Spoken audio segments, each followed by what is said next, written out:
السلام عليكم ورحمة الله وبركاته، ازيكم عاملين ايه؟ يا رب تكونوا بخير. وحشتوني كتير كتير. النهارده ان شاء الله جيت لكم فيديو جديد. طبعا بقالنا كتير بقى مقفناش في المطبخ، بقالنا كتير ما عملناش اكل، بس طبعا في الاول ما تنسيش بقى تحط اللايك، واللي مش مشترك يشترك معانا في القناة. ويلا بقى بينا نشوف الفيديو بتاع النهارده. الفيديو بتاع النهارده عايزه اقول لكم انا متحمسه فيه جدا جدا. عملت حاجه كان نفسي اعملها بقالي مده كبيره، والحمد لله لقد فعلتها. هنشوف ايه هي الحاجه مع بعضينا. طبعًا أكيد الحاجة اللي أنا عملتها دي تقريبًا 3/4 كل المصريين بيحبوها، ما كانش كلّهم يعني أو أغلبيتهم العظمى يعني. المهم هنشوف إيه هي. الأول بس النهارده بقى اليوم بتاعنا فسفوري كده جميل. كان عندي سمك بلطي، فعايز بقى يتنضّف. طبعًا هي يعني الست كانت منضّفاه، لإنه بُصّوا ما شاء الله السمكية كبيرة. بس طبعًا كان عايز يتعاد عليه. لمّا جيت بقى أعيد عليه، بُصّوا شايفين طبعًا بتبقى في طبقة سودا كده موجودة، المفروض إحنا بننضّفها في البيت.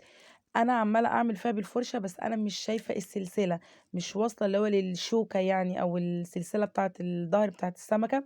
فمش عارفة كانت فين بصراحة، يعني ما شاء الله السمكية كبيرة. فهو المفروض السمك ده كان يتفتح. جِبت بقى السكينة كده بُصّوا، قعدت أشيل كده الطبقة دي اللي كانت مانعة يعني إن أنا أوصل للسلسلة. بصّوا مش عارفة ده بقى إيه، ده أنا مش عارفة ده لحم ده، والّا إيه الطبقة اللي أنا شِلتها دي، والّا ده اسمه إيه؟ اسمه إيه ده، اسمه إيه يا ربي نسيت خالص. عايزة أقول لكم الغضروف، بطروخ. والله نسيته خالص. أنا مش عارفة بصراحة هو يعني ده كان إيه. حاجة بُصّوا كده أنا باشيلها بانزّلها كده، كانت مفرولة. مش عارفة ده والله بقى كان اللحمة أنا هريته، والّا ده بطروخ، والّا إيه ظروفه. فالمهم كده إيه، فتحت اللي هو زي غشاء كده، وأنا يعني عشان أوصل للسلسلة، عشان إن أنا أبدأ إن أنا أنضّفها. عايزة أقول لكم الفرشة طبعًا نافعاني جدًا، جدًا. ما شاء الله الشوك بتاعها يعني ناشف ورخمة وكده. فطبعًا كانت الفرشة كانت نافعاني بصراحة.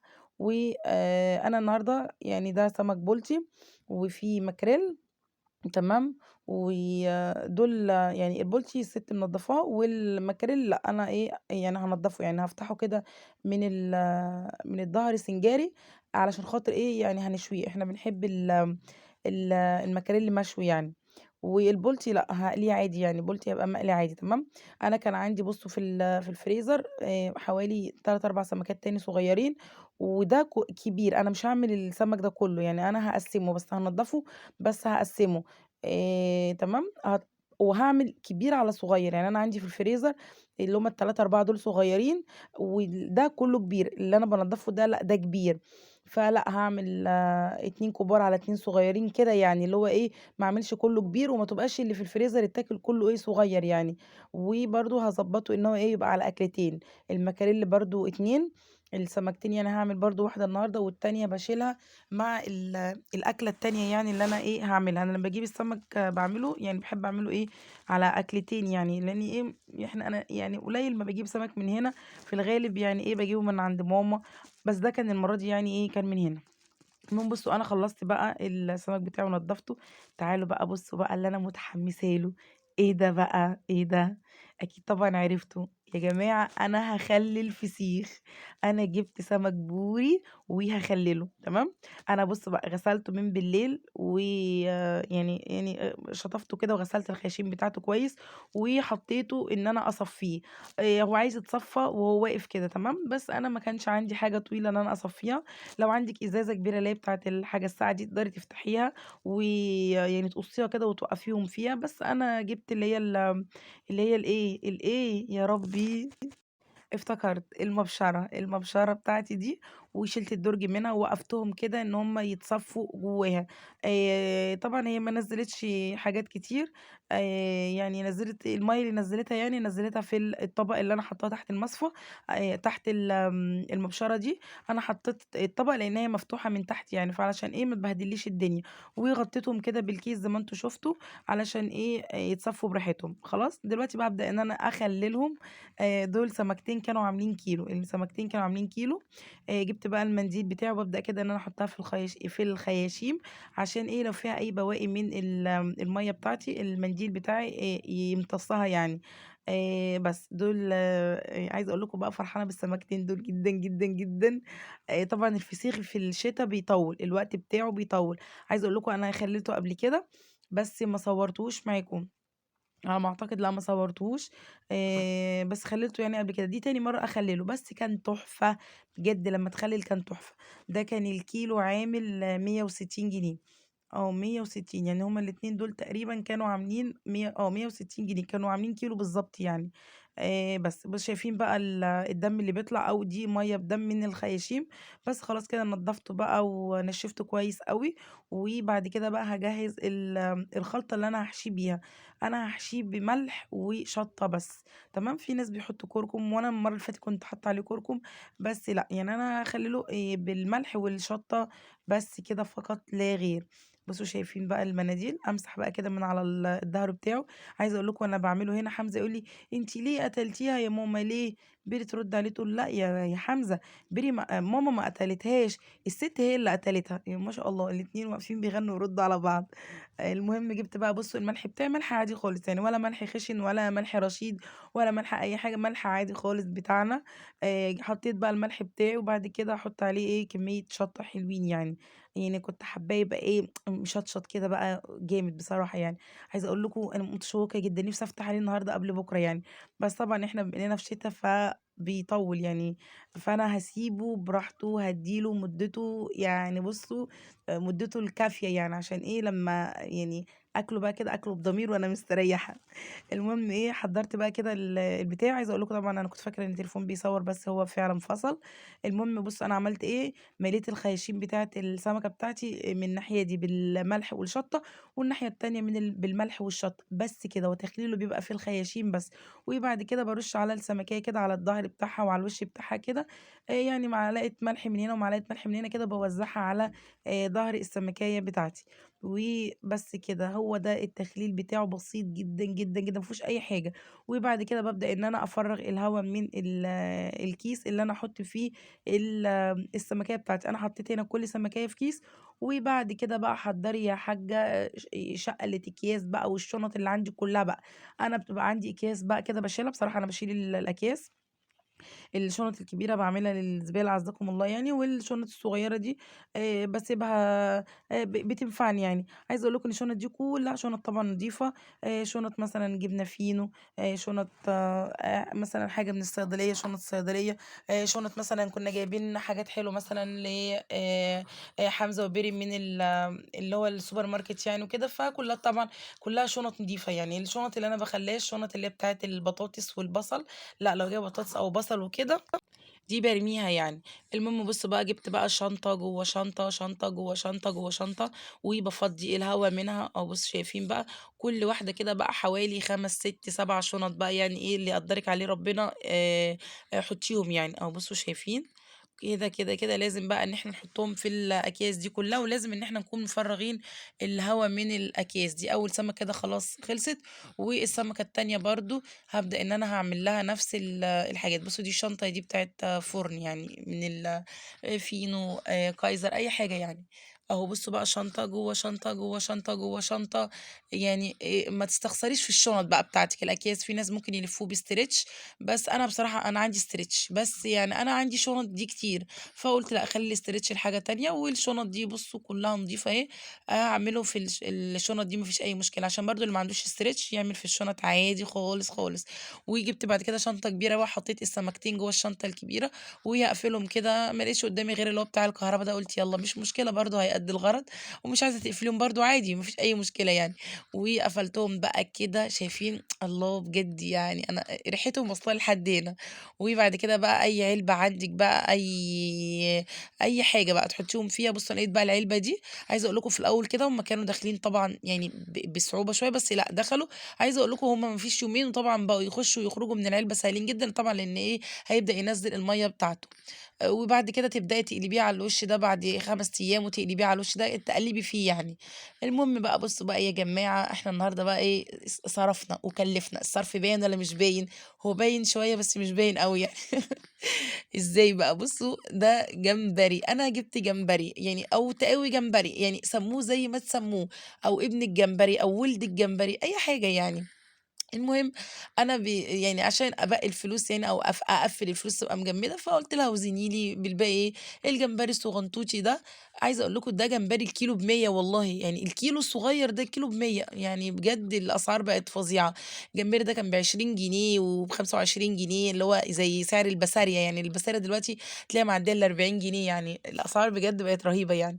فالمهم قُلت لها: "بُصّي وزني لي البوري كان عامل 160." قُلت لها: "وزني لي بال40 جنيه الجمبري ده." فوزنته لي قُلت إيه، أعمله شوية رز بالجمبري، صح؟ مش هيقول لأ، يعني إيه يعني، هو أي نعم صغير يعني شوية أو شويتين أو 13 شويات، يعني صغير أوي زيادة عن اللزوم ولسه هيصغر أكتر وأكتر، بس قُلت مش مشكلة هاجيبه ونعمل رز بالجمبري برضه ما فيش مشكلة. هو طبعًا صغير تنضيفه سهل جدًا، هو هتشيلي الراس وهتشيلي القشر بس كده، ما فيهوش أي حاجة، لا بتشيلي بقى اللي هو الحبل الرملي ده أو اللي هو الكيس الرملي ده اللي بيبقى في الضهر ولا أي حاجة، لأن طبعًا هو صغير ما فيهوش يعني، هو مش صغير هو تقاوي تقريبًا هو مش باين يعني. المهم قُلت مش مشكلة هاجيبه برضه وأعمل بيه شوية رز كده بالجمبري، عايزة أقول لكم والله بجد كان طعمه تحفة جدًا. واكتشفت إن بيري ما بتحبش الجمبري، إيه ده! مش عارفة، صدقوا اكتشفت إن بيري ما بتحبش الجمبري، ما رضتش خالص تاكل رز بالجمبري، بقيت يعني تنقي كده الجمبري واشيله لها، ولو واحدة جات تحت بُقها كده بالغلط يعني ما شُفناهاش، لأ تطلّعها من بُقها يعني مش عارفة، حمزة هو اللي حابه وبيري لأ، طلعت ما بتحبوش يعني، بس مش مشكلة يعني، عادي هو كده، كده غالي مش مهم إنها تحبه. ما بالكم الصغير ده ب100 أُمّال الكبير بقى عامل إزاي، يعني بقى لو أنا عايزة أكبر شوية برضه أعمله بالرز أو بقى أقليه أو كده، فطبعًا عايز إن شاء الله بإذن الله لمّا الواحد يبيع فَص كِلية من عنده كده، نبقى نجيب بقى الجمبري الجامبو بقى والجمبري الكبير اللي إحنا بنشوفه ده، تمام، خلّينا في الصغير بتاعنا على قد إيدينا اللي إحنا جبناه. فبُصّوا بقى قعدت بقى كده إن أنا إيه، أنضّفه، بس طبعًا أنا ما كمّلتش بقى كلّه قدّامكم على الكاميرا، لإني قعدت بصراحة بقى كده وقعدت إن أنا إيه، يعني أنضّف فيه بالراحة يعني. عايزة أقول لكم كمان إن هو كان فيه قشر، يعني كمان كان فيه جمبري على قشر، يعني مش عارفة، يعني حتى هناك وأنا باشتريه جيت بعد كده بافضّيه، لقيت فيه قشر كمان، يعني كمان هو وزناه لي قشر كمان. فقُلت يالّا مش مشكلة الواحد إيه، يبقى ياخد باله بعد كده يعني. هو كده، كده يعني صغير، أنتِ مش هتاخدي بالِك من الجمبري والقشر، يالّا أنا شرّكته خالص، بس يالّا حلو الحمد لله رضا، وأهو عمل يعني طعم حلو في الرز كده، بصراحة طعمه حلو، يعني الرز بالجمبري طعمه حلو، بس هو كان عايزه يبقى أكبر سيكة يعني كده، بس يالّا مش مشكلة، المرّة الجاية إن شاء الله نبقى نجيبه أكبر شوية. بس كده أقشّر بقى الجمبري، عايزة أقول لكم هو شايفين أنا كنت حاطة حبّة قد إيه في الطبق، يعني هو بعد ما يخلص يعني هتشوفوا حبّة قد إيه. حبّة صغيّرين جدًا، جدًا يعني، بس قُلت خلاص مش مشكلة، أعمل برضه بيهم النهارده وخلاص. بُصّوا بقى عايزة أورّيكم، بُصّوا حجم الواحدة عامل إزاي، الواحدة يعني حجمها بعد ما يتقشّر يعني بيصغر كمان، ده هو كمان مكبّره راس الجمبرياية أكبر من جسمه، وبعد ما يتقشّر بقى الجمبرية بُصّوا بتبقى صغيّرة، وطبعًا لمّا بتحطّيه بقى على النار بيبدأ إن هو يكِش برضه. ف يعني هو حلو يعني للرز الجمبري يعني. المهم بُصّوا أنا بقى خلاص بقى أكمّل بقى الكمية بتاعتي، بُصّوا أنا كنت باوريكم أهو بُصّوا حجمها، أكمّل بقى الكمية كلّها كده، وبعد كده إيه، هانقعهم يعني أو هاغسل الجمبري. المهم بُصّوا أنا هنا هابدأ بقى إن أنا أعمل إيه، أحضّر أكل للأستاذ عموري، هاعمل له رز بالعدس، رز بالعدس. عايزة أقول لكم وأنا كنت باكشف بيه عند الدكتور طبعًا الفترة اللي فاتت لمّا كان تعبان، فالدكتور هو اللي قال لي الوصفة دي. قال لي: "هاتي الرز وحطّي عليه العدس، وبعد كده هاتي بصلاية عليهم واسلقيهم." طبعًا أنا هنا بُصّوا الكمية تكاد تكون صغيّرة، بس عايزة أقول لكم إن هي ادّت كمية كبيرة يعني، بس لأ، يعني المفروض أنا كنت كمان قلّلت عن كده، لإن الأكل بتاع البيبيهات ده وبتاع الأطفال المفروض ما يطوّلش أكتر من كده في التلاجة. المهم بقى غسلت كده الرز العدس، وجِبت بقى بصلاية كده صغنونة، هابدأ إن أنا أقشّرها وهاقطّعها عليهم يعني. إيه يا موري، موري؟ نامي، نامي يا قلبي، عمر بينام. بس المهم إيه، فدي بصراحة أكلة يعني الدكتور قال لي عليها مغذية جدًا ومفيدة، وكمان تبدأ إنها تشبّع الطفل، يعني كان الدكتور قال لي تأكليه كمان منها قبل ما ينام علشان تشبّعه معاكِ، وبعد بقى ما أسلقهم بابدأ إن أنا أهرس عليهم بيضاية، بيضاية مسلوقة، وأبدأ إن أنا أهرسها، يعني هاضرب الخلطة دي في الخلاط أو الهاند بلندر يعني اللي موجود، وبعد كده هاهرس البضاية المسلوقة عليهم، طبعًا من غير ملح ولا أي حاجة. قال لي: "بس حطي كمون وزودي الكمون بس إيه شوية." لإن طبعًا الكمون بيبقى حلو للانتفاخات، طبعًا الأطفال طبعًا أغلبية الوقت بيبقى عندهم انتفاخ وكده، فقال لي: "الكمون زوديه." يعني فحطيت بقى شوية كمون حلوين كده، وبعد كده هارفعه على النار وأسيبه إن هو يتسلق. المهم تعالوا بقى أوريكم المفاجأة التانية اللي أنا كنت عاملاها لكم. يلا بقى كده جاهزين تشوفوا المفاجأة التانية؟ يلا كده بقى نولع النور، بسم الله. أيوه، أيوه، أهي. هي دي المفاجأة، أهي. إيه بقى؟ إيه المفاجأة بقى؟ مرتبة جديدة. بصوا أهي، بصوا مفاجأة جامدة صح ولا مش صح؟ دي بقى المفاجأة التانية أهي. بصوا احنا دي هنا في الريسبشن، يعني لسه في الريسبشن، لسه طبعا ما دخلناهاش جوه لان لسه ما طلعناش القديمه، ولسه ايه لسه الريسبشن برضو ايه ما رجعش يعني لطبيعته. بصوا لسه هو السجاد ما اتفرش، ولسه الركنه القديمه ما نزلتش. إيه لسه يعني لسه الريسبشن زي ما هو، ولسه الارض بلاط في التلج اللي احنا فيه، يعني بصوا لسه اهو، لسه الريسبشن زي ما هو. ادي المرتبه هي جت النهارده، جت النهارده الصبح كده حوالي الساعه 12 يعني جابوها، بس طبعا لسه ايه ولا دخلت الاوضه ولا اي حاجه، هي زي ما هي كده، زي ما حطوها زي ما هي محطوطه. وده بصوا ده الكفر اللي هو الكفر بتاع المرتبه.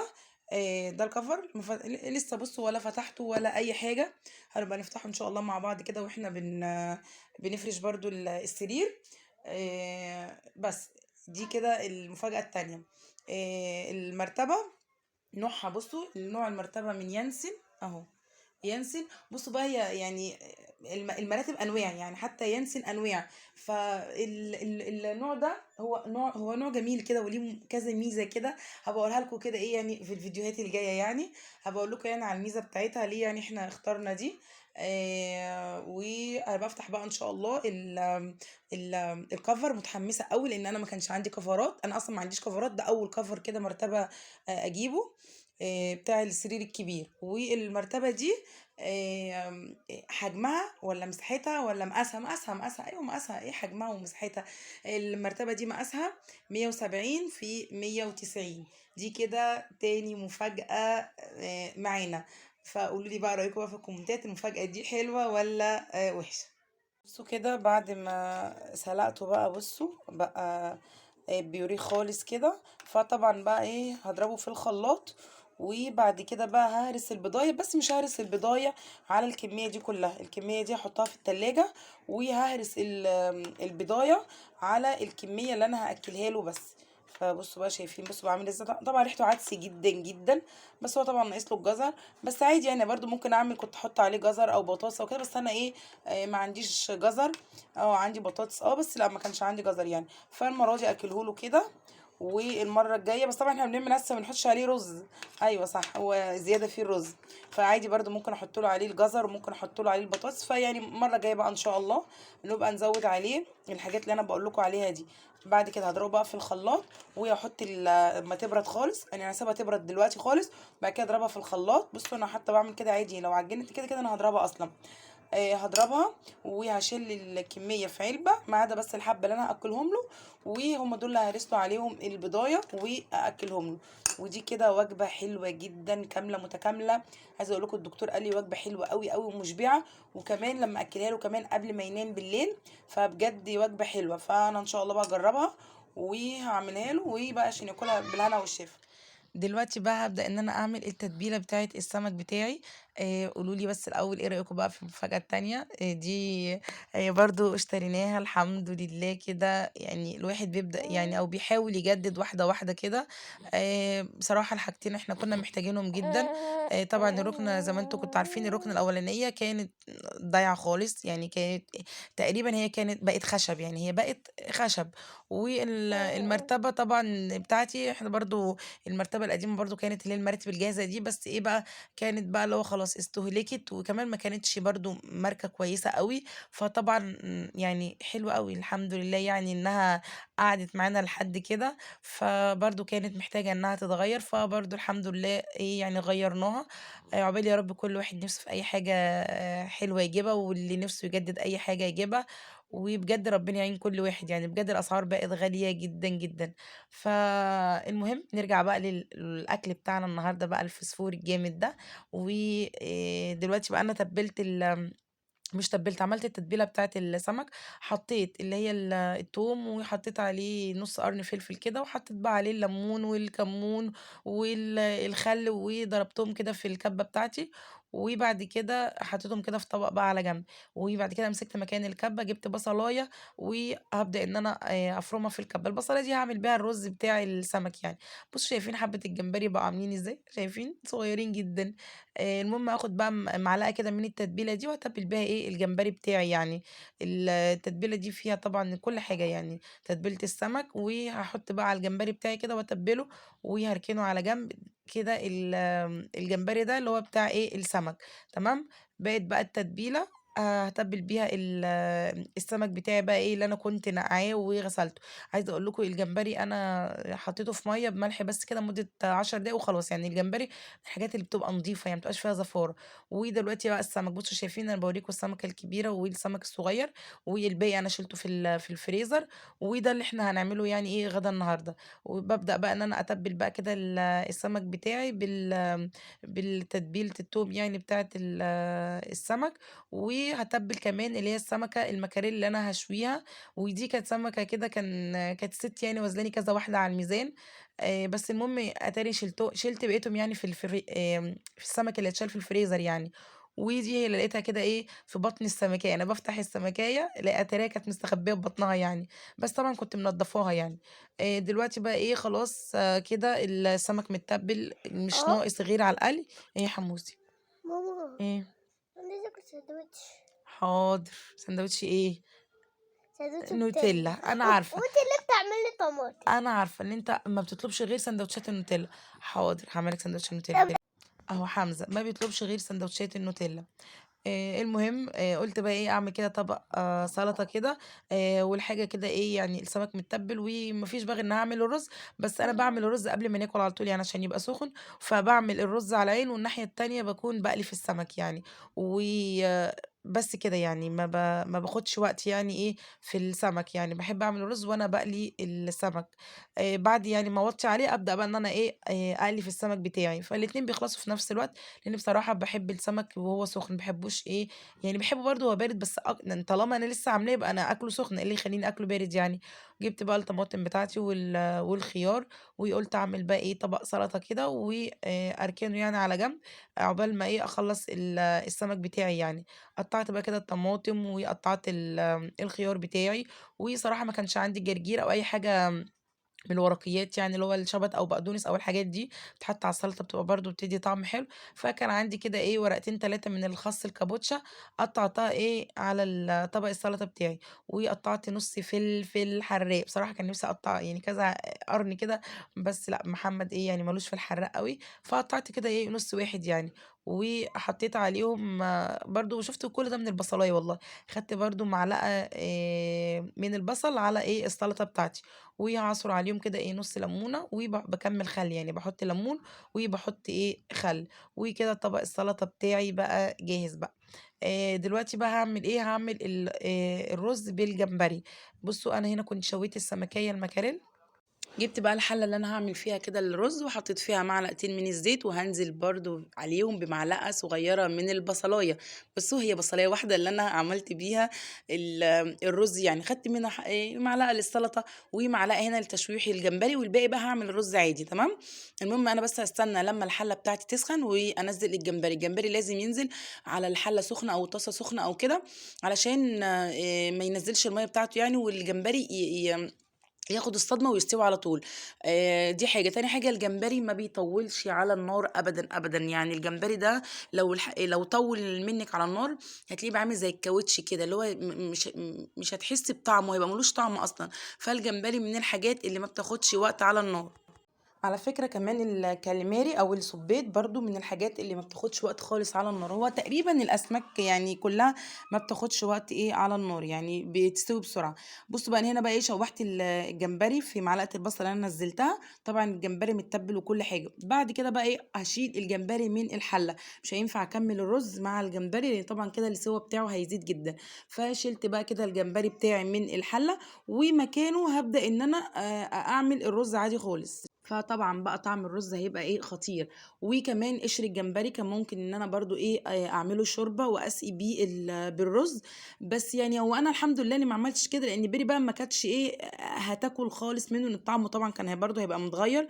فهي عارفه طبعا طعم الرز، فعشان كده لا، يعني انا سقيته بعادي بميه عادي خالص، مش اي مشكله. بس طبعا لو انتوا بتحبوا بقى الجمبري بقى كده، لا ممكن تعملوا القشر وتسقوا بيه الرز يعني. المهم بصوا، انا هنا بقى حمرت البصلايه بتاعتي كده، اديتها لون الحلو كده الجميل ده البني. وبعد كده هنزل بالميه بتاعتي، وهخلي الميه دي تغلي عشان اسقط الرز بتاعي او احط الرز بتاعي. تمام. بصوا بقى، حاجتين بحطهم على رز السمك يا جماعه بيخلوا الرز في حته تانية خالص، اكنك بتكليف المطعم بالظبط. اول حاجه مكعب المرق. بحط مكعب المرق بيخلي الرز طعمه تحفه جدا. الحاجة التانية بقى اللي بحطها وبتخلي بقى طعم الرز جامد قوي، هي دي يا جماعة: نص معلقة صغيرة من القرفة. ايوه القرفة، عايزة اقول لكم ما بتغيرش الطعم، بتخلي طعمه كده جامد. انا اكلت الرز قبل كده ده في مكان، يعني في محل، وعايزة اقول لكم كان طعمه تحفة. عمالة اقول ايه الطعم ده، ايه الطعم ده. هو فعلا طعم القرفة. فبجد جربوا التركية بتاعت القرفة دي وقولوا لي رأيكم عامل ازاي. بجد طعمه حلو قوي، وبتخلي طعم الرز جامد. يعني انا بصراحه ما بعملش رز السمك ده غير بالتركايه دي. وبحب الرز اللي هو البني بصراحه. المهم طبعا انا غسلت الرز بتاعي، وبعد كده كانت الميه بتاعتي غلت. لازم الميه يعني تاخد غلوه كده علشان خاطر تدي اللون الجميل بتاع الرز بتاعنا. ونزلت بعد كده بالرز اللي هو الحمد لله يعني نزل في الميه، عمل تيش بهدل البوتاجاز. فمش مشكله، كده كده كل ده هيتغسل بعد ما الاكل يخلص. وبعد كده بقى غطيت الرز بتاعي، وحطيت برضو معاه شوية ملح. وهنا كنت بص دخلت السمكية اللي هي المكاريل الفرن، اديتها كده وش كده حلو. والسمك البولتي هبدأ ان انا اقلي السمك. بصوا كان خلاص الرز بقى استوى. بنزل بقى بالجمبري بتاعي كده، نزلت بقى بالجمبري وهبدأ ان انا هقلبه كده مع الرز. بس طبعا مش هقلبه كتير لان هم طلعوا حبة صغيرين، فهقلب بس اللي على الوش كده، اللي هو تفاريح كده. يعني هو يا جماعة جمبري تفاريح كده. فهقلب كده بس مش هقلب قوي طبعا، لان انا لو قلبت قوي طب خلاص مش هيختفي. وبعد كده خلاص الرز كده بتاعي كان خلاص استوى. الجمبري نزل في الاخر خالص، هو طبعا الرز استوى. وهنا السمك بتاعي بقلبه على الناحية التانية. وخلاص انا كده خلصت الاكل بتاعي. زي ما قلت لكم الرز وهو بيستوي انا بقلي في السمك بتاعي، الاتنين بيخلصوا مع بعض بيبقوا نفس السخونة، بيبقى تحفة. وده بقى كان شكل الاكل في الاخر يا جماعه، شكله يشهي تحفه جميل. بصوا بقى ده السمك اهو البولتي، والرز جمبري. انا لا ارى ايتها جمبري، انا مش عارفه الجمبري فين بصراحه. فيعني مشيها ان هو سمك بالجمبري. والسمكيه المكريلا طلعتها من الفرن اهو اهو اهو اهو يا جماعه، في جمبري على الوش اهو اهو، شايفين في جمبري على الوش. بس بجد والله كان طعمه حلو قوي. المره الجايه ان شاء الله نجيب الاكبر من كده ونزود عن كده كمان ان شاء الله. وبس كده ده كان شكل الاكل بتاعنا النهارده. الحمد لله، نعمه وفضل من عند ربنا. وبس كده كان الفيديو بتاعنا النهارده، واستنوني في فيديو جديد، وبحبكم في الله، ومع السلامه.